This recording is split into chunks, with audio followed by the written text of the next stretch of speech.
शुरू करते हैं डिसऑर्डर ऑफ आई। तो सबसे पहले जो है वो है शॉर्ट साइटेडनेस। मैंने कल भी आपको बताया था शॉर्ट साइटेडनेस क्या होती है, कि ये जो इसके अंदर क्या होता है कि आपका आंख के अंदर जो आई बॉल है, पूरी आंख को आई बॉल कहते हैं, ठीक है। तो वो अगर साइड से देखें तो वो थोड़ा लंबूतरा हो जाता है, ठीक है, थोड़ा सा लंबूतरा हो जाता है,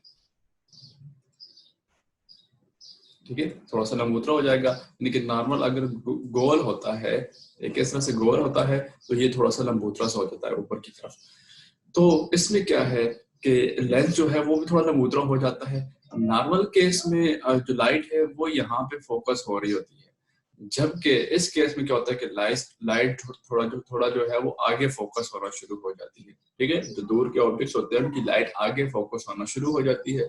तो मसला ये है कि जो करीब वाली चीजें हैं वो सही से नजर आती हैं, ठीक है।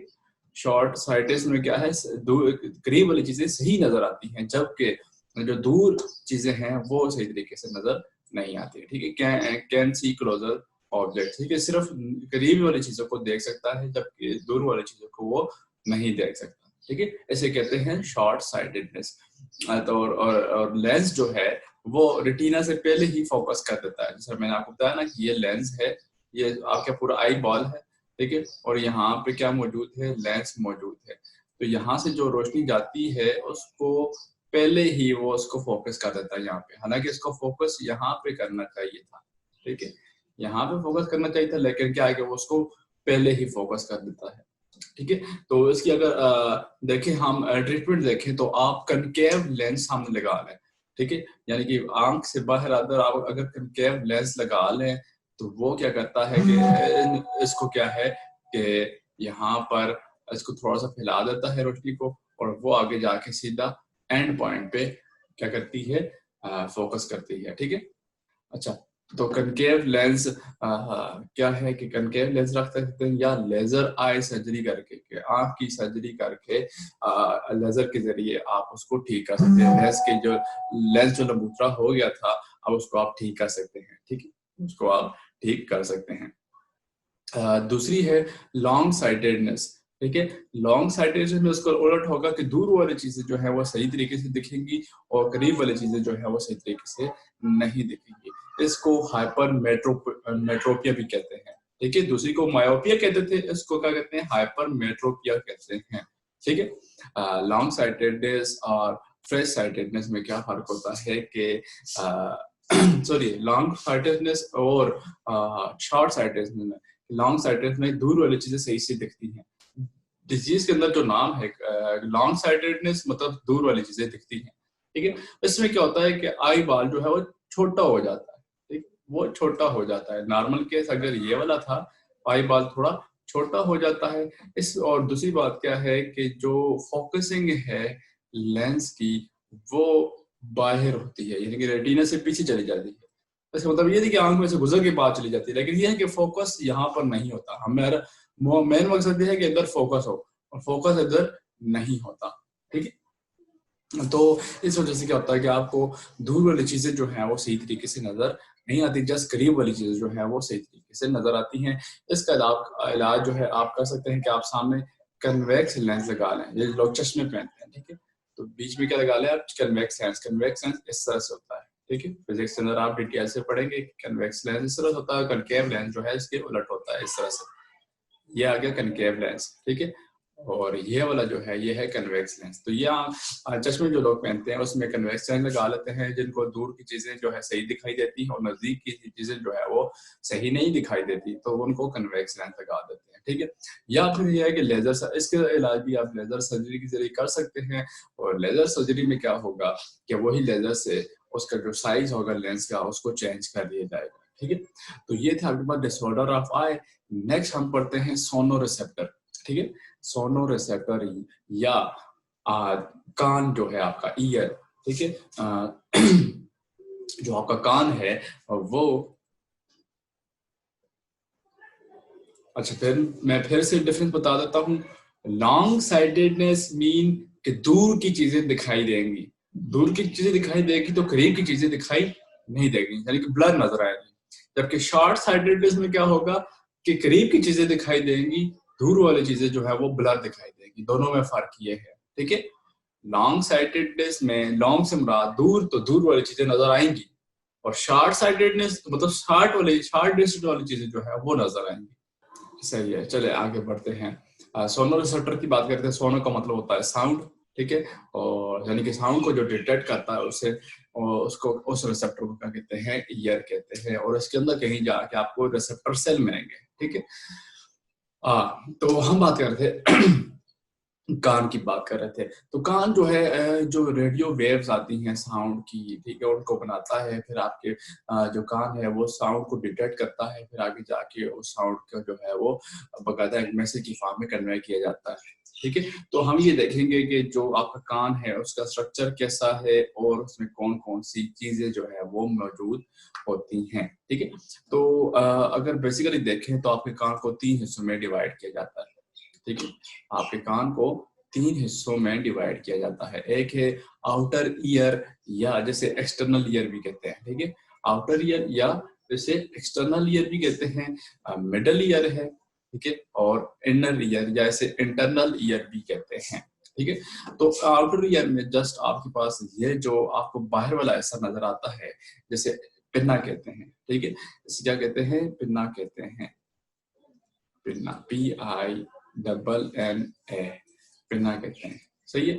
तो इसका काम क्या है कि इसकी शेप इस तरह से बनी होती है कि ज्यादा से ज्यादा जो वेव्स आ रही हैं ऑडियो की, उसको जो है वो कैच कर सके। यानी कि देखिए इसमें ग्रूव्स इस तरह से बनी होती हैं कि जो साउंड टकराएगी, अगर इधर भी कोई साउंड टकराती है, ठीक है, तो वो टकराने के बाद इधर की तरफ मुड़ जाएगी और करते करते यहाँ से आती हुई यहाँ से मूव करके सीधा आपके कान के अंदर जाएगी इधर, ठीक है। यानी कि कान के अंदर जो ये आपको बाउंड्री सी नजर आ रही है और बीच में ग्रुप सी बनी हुई है, ठीक है। तो उसका मकसद क्या है कि अगर आगे पीछे भी कहीं आवाज टकराती है तो उसकी वेव जो है वो मूव करके सीधा आपके कान के अंदर जाए, ठीक है, उसको कहते हैं पिन्ना, ठीक है। तो आगे जाते हैं तो आता है मिडल ईयर। मिडल ईयर में आपके पास आ जाएगा, अच्छा, आउटर ईयर खत्म होता है जाके सीधा ये जो आपका एयर ड्रम है इधर, ठीक है, एयर ड्रम जिसे कान का पर्दा कहते हैं, ठीक है। तो ये यहाँ तक खत्म हो जाएगा। फिर इसके आगे जो है 3 बोन्स आएंगी आपकी बॉडी की सबसे छोटी बोन्स, जिनको मेलियस, इंकस और स्टेपस कहते हैं, ठीक है। मेलियस, इंकस और स्टेपस ये आपकी बॉडी की सबसे छोटी बोन्स हैं, 3 बोन्स हैं, ठीक है। इनका नाम आपने लाजमी याद रखना है। ये मिडल ईयर के अंदर आ जाती हैं। इसके बाद इनर ईयर में कोक्लिया आ जाता है और यूस्ट्रेशियन ट्यूब वगैरह जो है वो सारे की सारी इधर आ जाएंगी, ठीक है। तो ये आपका कान का स्ट्रक्चर है। हम इसको मजीद जो है आगे डिटेल से पढ़ते हैं, ठीक है। तो अब हम पढ़ते हैं जी कान के अंदर कौन कौन सी चीजें मौजूद होती हैं। तो देखिए एक्सटर्नल ईयर, जो बाहर वाला कान है उसमें क्या होता है, एक तो पिन्ना होता है। ये जो बाहर वाला स्ट्रक्चर आप देखते हैं इसको क्या कहते हैं, पिन्ना कहते हैं। इसके अंदर ऑडिटरी कैनाल होती है। ऑडिटरी कैनाल कौन सी है, ये जो ट्यूब सी बनी हुई है अंदर, ये वाला एरिया, इसे कहते हैं ऑडिटरी कैनाल कहते हैं, ठीक है। जहाँ से साउंड पास होती जाएगी और आखिर में होगा एयर ड्रम, कान का पर्दा जो होता है, जैसे टेम्पेनम भी कहते हैं, ठीक है। कान के पर्दे को टेम्पेनम भी कहते हैं और एयर ड्रम जो है वो भी कहते हैं। और कहाँ पे मौजूद है, ये जो आपको यहाँ पे नजर आ रहा है ये वाला एरिया, इसके अंदर आपको नजर आता है कान का पर्दा, ठीक है। आगे है मिडल ईयर। मिडल ईयर में क्या है कि आपको 3 बोन्स मिलती हैं। आपकी बॉडी की सबसे छोटी तरीन जो बोन्स है वो आपके कान के अंदर मौजूद होती है, जिनका नाम है मेलियस, इंकस और स्टेपस। ये 3 बोन्स हैं जो कि आपकी बॉडी के अंदर सबसे छोटी होती है और कान के अंदर मौजूद होती हैं। और मिडल ईयर में साथ आ जाती है यूस्ट्रेशियन ट्यूब, ठीक है। यूस्ट्रेशियन ट्यूब क्या करती है कि ये आपके मिडल ईयर में जो हवा का प्रेशर होता है उसको बराबर रखती है। यानी कि अगर यहाँ पे हवा का प्रेशर ज्यादा है तो उसको मूव करवा के सीधा लेके चली जाएगी आपके फेरिंक्स में, और यहाँ से हवा बाहर आपके मुंह से निकल जाएगी, ठीक है। यानी कि यूस्ट्रेशियन ट्यूब का आपकी ओरल कैविटी यानी कि ये जो मुंह वाला सिस्टम है इसके साथ कनेक्शन होता है। और इसका काम क्या है कि मिडल ईयर में जो प्रेशर है हवा का उसको बरकरार रखना है, ठीक है। मैं आपको यहाँ से दिखा देता हूँ कि यहाँ पे आप देख सकते हैं ये जो ट्यूब आपको इधर नजर आ रही है, ठीक है, ये वाली ट्यूब ये होती है यूस्ट्रेशियन ट्यूब, सही है। इसे क्या कहते हैं, यूस्ट्रिजियन ट्यूब। ये जो आपको इधर ये बाकी नीचे की तरफ जाना शुरू कर देगी, ये सीधे जाके ओपन होगी कहाँ पे, ये ओपन होगी फेरेंक्स के अंदर, ठीक है। आपके जो रिस्पायरेटरी और डाइजेस्टिव ट्रैक्ट के लिए कॉमन है फेरेंक्स, को वहां पे जाके ओपन होगी, ठीक है। एंड इंटरनल ईयर की बात करते हैं तो इंटरनल ईयर में कोक्लिया होगा, ठीक है। इंटरनल ईयर की बात करते हैं, इंटरनल ईयर में आ जाएगा कोक्लिया, ठीक है। इस शेप का मौजूद होता है, ठीक है। 3 सेमी सर्कुलर कैनाल्स, इसके ऊपर आपको 3 कैनाल्स ही इस तरह से नजर आएंगी, ठीक है। और उसके अंदर सेमी सर्कुलर कैनाल के अंदर, कोक्लिया के अंदर आपको ऑर्गन ऑफ कोटाई जो है वो नजर आएंगे, ठीक है। इसके अंदर होते हैं ऑर्गन ऑफ कोटाई जो कि साउंड प्रोडक्शन की काम करते हैं, ठीक है। साउंड प्रोडक्शन का काम करते हैं, ठीक है। अच्छा, तो अब हम बात करते हैं मैकेनिज्म ऑफ हेयरिंग के, जो कान की सुनने की सलाहियत है वो किस तरह से होती है। अब यहाँ पे देखें, साउंड जो है वो वेव की फॉर्म में आता है, ठीक है। वो साउंड जो इधर से आ रहा है, ठीक है, अब वो इधर आपके कान के अंदर दाखिल होगा और सीधा जाके वाइब्रेट करेगा, वाइब्रेट करवाएगा आपके कान के पर्दे को, ठीक है। वो वाइब्रेट करना शुरू कर देगा। अच्छा, जब वाइब्रेशन हो जाएगी उसके बाद क्या होगा कि ये कान का पर्दा जो है वो वाइब्रेट करेगा, तो उसके साथ ही कान के पर्दे के साथ ही 3 हड्डियां मौजूद है इस तरह से, यानी कि जिस तरह से जंजीर नहीं होती इस तरह से, ठीक है, यानी कि आपस में फंसी होती हैं, इसी तरह बिल्कुल वो हड्डियां जो है आपस में लॉक्ड होती हैं। और जब कान का पर्दा जो है यानी कि टेम्पेनम या एयर ड्रम वाइब्रेट करता है साउंड की वजह से, तो ये हड्डियां भी मूव करती हैं। जब ये हड्डियां मूव करती हैं, ठीक है, तो आगे आती है एक कोक्लिया के साथ, जैसे कहते हैं ओवल विंडो, ठीक है। उसे क्या कहते हैं, ओवल विंडो कहते हैं। कोक्लिया के साथ अटैचमेंट यहाँ पे इस पॉइंट के ऊपर होती है, ठीक है। अब ओवल विंडो के साथ जो है कोक्लिया जो है इसके अंदर एक फ्लूइड होता है, जहाँ उसी के अंदर जो है ऑर्गन ऑफ कोटाई भी मौजूद होते हैं, ठीक है। ऑर्गन ऑफ कोटाई भी मौजूद होते हैं और वो क्या करते हैं कि वो जब वाइब्रेट होते हैं साउंड की वजह से, तो उनके नीचे रिसेप्टर सेल मौजूद होते हैं, ठीक है। ऑडियो रिसेप्टर सेल्स मौजूद होते हैं और वो ऑडिटरी नर्व के जरिए, ठीक है, ऑडिटरी नर्व के जरिए, यहाँ से आप देख सकते हैं कोक्लियर नर्व आपको दिखाई दे रही है और साथ में वेस्टिबुलर नर्व दिखाई दे रही है। ये सीधा मैसेज लेके जाती है आपके दिमाग को और वहां पे सेंसेशन होती है कि आप जो है जो आपने ऑडियो सुनी उसका मतलब क्या है। मिसाल के तौर पर अगर आप मेरी आवाज सुन रहे हैं तो इसमें बिल्कुल वही मैकेनिज्म हो रहा है कि आप मेरी आवाज आपके कानों के अंदर जा रही है, आपका कान का पर्दा वाइब्रेट कर रहा है, वाइब्रेट करने से हड्डियां जो है 3 हड्डियां मिडल ईयर के अंदर वो वाइब्रेट करती हैं। अगर प्रेशर ज्यादा हो जाता है मिडल ईयर के अंदर तो वो प्रेशर थ्रू यूस्ट्रिजियन ट्यूब आपकी फेरेक्स में जाके ओपन हो जाता है, ठीक है। अच्छा, इसके बाद जब वो हड्डियां मूव करती हैं, वाइब्रेट करती हैं, तो वो कोक्लिया की जो ओवल विंडो होती है वहां पे वाइब्रेशन प्रोड्यूस करेगी और उसके अंदर जो कोक्लिया होगा, कोक्लिया में क्या होगा कि जो ऑर्गन ऑफ कोर्टाई मौजूद है वो मूव करेंगे, उनकी मूवमेंट से नर इम्पल्स जनरेट होगी और नर इम्पल्स जनरेट होने से क्या होगा कि आपके दिमाग को मैसेज आएगा कि हाँ जी आपके कान में एक आवाज आ रही है। अच्छा, आगे बढ़ते हैं और आगे हम बात करते हैं मैकेनिज्म ऑफ बैलेंसिंग, कि आपका कान जो है आपको बैलेंस करने में बहुत ज्यादा अहम रोल अदा करता है, ठीक है। आपका कान जो है, आपका कान जब आप खड़े होते हैं, यानी कि आप देखें आप सो रहे होते हैं, अक्सर आप ऐसा होते सो रहे होते हैं, तो अगर आप बेड या चारपाई जहां पे भी सो रहे हैं, अगर आप उसके साइड पर गिरने वाले हो तो आपको अचानक पता चल जाता है कि आप गिरने वाले हैं, ठीक है। इसी तरह आपकी आंखें बंद हों तो आप गिरने लगे तो आपको वैसे पता चल जाता है कि आप गिरने वाले हैं, ठीक है। तो ये गिरने का प्रोसेस आपको कैसे पता चलता है, वो जो पता चलता है सेमी सर्कुलर कैनाल जो पड़ी थी उसकी वजह से, ठीक है। सेमी सर्कुलर कैनाल की वजह से आपको पता चलता है कि अब आप जो है वो गिरने वाले हैं, ठीक है। यहाँ पे आप देख सकते हैं कि सेमी सर्कुलर कैनाल के अंदर जो है आपको हेयर सेल्स मिलते हैं, ठीक है। क्या मिलते हैं, हेयर सेल्स, और उनकी बेस उनकी जड़ों के अंदर आपको न्यूरॉन सेल जो है उनकी रिसेप्टर्स मिलते हैं, ठीक है। वो उनके रिसेप्टर्स मिलते हैं और ये सीधा आपके दिमाग को जा रहे होते हैं यहाँ से निकल के, ठीक है। यहाँ से निकल के सीधा आपके दिमाग को जा रहे होते हैं। अच्छा, तो होता क्या है कि इसके ऊपर हेयर्स के ऊपर एक कैप्यूला मौजूद होता है, एक जेली लाइक मटेरियल मौजूद होता है जो आपको इधर ब्लू कलर का नजर आ रहा है, ठीक है। तो होता ये है कि जब आप मुंह को टेढ़ा करते हैं इस तरह से, आपको देखें पता चलता है, उसमें क्या होता है कि ये जेली लाइक मटेरियल है ये भी मूव करता है। जब ये मूव करता है तो इसके अंदर जो हेयर सेल्स हैं ये भी इस तरह से मूव करते हैं। और जब ये मूव करते हैं तो उनकी देखिए आप हाथ को हिलाते हैं तो ये वाली जगह डिस्टर्ब होती है, ठीक है। इसके ऊपर जो देखिए जल्द है वो चेंज हो रही है। तो इन हेयर सेल के मूव करने से नीचे न्यूरॉन्स के अंदर नर्व इम्पल्स जनरेट होती है और वो आपके दिमाग को बताती है कि आप जो है इस तरफ जा रहे हैं या आप इस तरफ जा रहे हैं, या आप सामने की तरफ जा रहे हैं या पीछे की तरफ जा रहे हैं। यानी कि ये जेली लाइक मटेरियल जो है, यहाँ से आप देख सकते हैं कि किस तरह से ये जेली लाइक मटेरियल जो है इस तरफ मूव किया, ठीक है। और उसकी मूवमेंट से क्या हुआ कि ये हेयर सेल वो बेंड हुए, तो हेयर सेल के बेंड होने से नीचे यहाँ पे नर्व इम्पल्स जनरेट हुई, ठीक है। नर्व इम्पल्स जनरेट हुई, यहाँ से सीधा मैसेज आपके दिमाग को जाता है, हाँ जी आप इस तरफ जो है टेढ़े हो रहे हैं या आप इस तरफ टेढ़े हो रहे हैं, ठीक है। होता ये है, अगर आप देखें आप गोल गोल चक्कर जब काटते हैं, ठीक है, तो बहुत ज्यादा चक्कर काटते हैं, अचानक से खड़े हो जाए ना तो आपसे खड़ा नहीं जाता, आप जो है इस तरह से मूवमेंट करते रहते हैं, आपको ऐसा लगता है कि जमीन अभी भी फिर रही है या ऐसा वैसा ना। तो उसके वजह क्या होती है कि ये जो कैप्यूला होता है ये अभी भी उस तरह वाइब्रेट कर रहा होता है, ठीक है, अभी भी उस तरह मूवमेंट कर रहा होता है और ये आहिस्ता आहिस्ता अपनी जगह के ऊपर वापस आता है, ठीक है। तो जब तक ये मूव करता रहता है आपको ऐसा लगता है कि ये जी कुछ ना कुछ चीज घूम रही है, या तो आप घूम रहे हैं या जमीन जो है इस तरह से चक्कर काट रही है, ठीक है।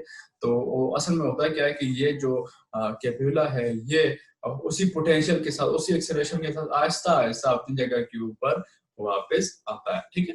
तो इस वजह से आपको पता चलता है कि किस तरह से आप अपनी बॉडी का जो बैलेंसिंग मैकेनिज्म है वो कंट्रोल करते हैं, ठीक है। अच्छा, नेक्स्ट है आपका अगला टॉपिक है केमिकल कोऑर्डिनेशन। केमिकल कोऑर्डिनेशन, ये आप जो पढ़ रहे थे ये था नर्वस कोऑर्डिनेशन, ठीक है। ये जो आप पढ़ रहे थे ये क्या था, नर्वस कोऑर्डिनेशन, और अभी आप जो पढ़ेंगे वो है केमिकल कोऑर्डिनेशन। जैसे हम उसके जो है वो नाम पढ़ेंगे, बेसिकली होता क्या है, बस अगले अगले लेक्चर में हम उसकी डिटेल से पढ़ेंगे, ठीक है। तो केमिकल कोऑर्डिनेशन जो है वो हार्मोन्स की वजह से होता है, ठीक है। केमिकल्स होते हैं कुछ केमिकल्स और उनको क्या कहते हैं, हार्मोन्स कहते हैं, ठीक है। ग्लैंड्स होते हैं आपके पास, कुछ ग्लैंड ऐसे होते हैं जो कि केमिकल रिलीज करते हैं और उन केमिकल्स को क्या कहते हैं, हार्मोन्स कहते हैं। यानी कि ये हार्मोन के जरिए अपना मैसेज पहुंचाते हैं। नर्वस कोऑर्डिनेशन में क्या था कि नर्व इम्पल्स जाती थी, आपको वो वीडियो लेक्चर अपलोड भी है, आप वहां से देख सकते हैं कि केमिकल कोऑर्डिनेशन और नर्वस कोऑर्डिनेशन में बेसिकली क्या फर्क है, ठीक है। तो जो केमिकल रिलीज करते हैं ग्लैंड्स उनको क्या कहते हैं, हार्मोन्स कहते हैं।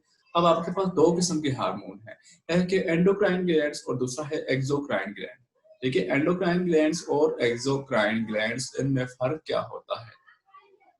तो एंडोक्राइन ग्लैंड जो है ये डक्टलेस होते हैं, यानी कि इनकी कोई बकायदा नालियां नहीं होती जिसमें ये सिक्रिएट करें। मिसाल के तौर पर फर्ज करें ये एक ग्लैंड मैंने आपके पास बनाया है और इसकी कोई स्पेसिफिक ट्यूब नहीं है, कोई नाली ऐसी नहीं है जिसकी वजह से ये अपना मैसेज किसी और की तरफ पहुंचाए, ठीक है। तो इनको जिनकी क्या है ट्यूब्स नहीं होती इनको डक्ट्स भी कहते हैं, ठीक है।